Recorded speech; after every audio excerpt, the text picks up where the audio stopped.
PTI को सियासी मैदान में लड़ने के लिए बल्ला मिल गया। पेशावर हाईकोर्ट ने इलेक्शन कमीशन के 22 दिसंबर के फैसले के खिलाफ हुक्म इम्तना जारी कर दिया। तहरीरी हुक्मनामा भी जारी। अदालत ने कहा कि इलेक्शन 8 फरवरी को और निशानात 13 जनवरी को अलॉट होने जा रहे हैं। इस बात को मद्देनजर रखते हुए एक जमात को इंतखाबी निशान से महरूम रखा जा रहा है। अदालत का इलेक्शन कमीशन समेत तमाम फरीकैन को नोटिस, जवाब तलब। कहा छुट्टियां खत्म होते ही पहला डिविजनल बेंच केस की समाअत करेगा।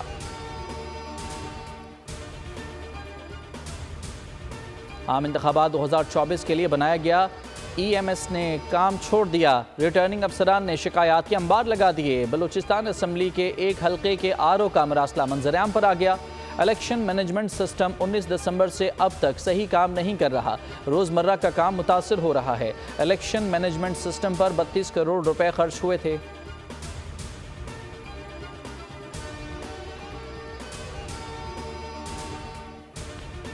Vice chairman PTI Shah Mahmood Qureshi jail में नज़रबंद। डिप्टी कमिश्नर रावलपिंडी के 15 रोज़ा नज़रबंदी के अहकामात। हुक्मनामे में कहा गया कि शाह महमूद कुरैशी 9 मई के मुकदमात में नामजद हैं। मुकदमात में शाह महमूद कुरैशी से तफ्तीश दरकार है।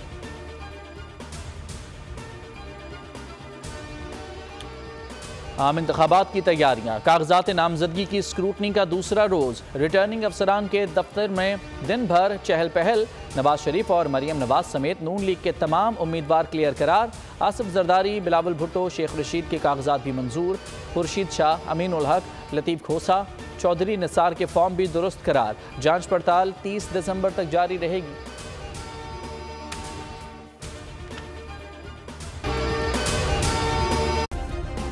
सब्सक्राइब करें और बेल दबाएं ताकि कोई खबर रह न जाए।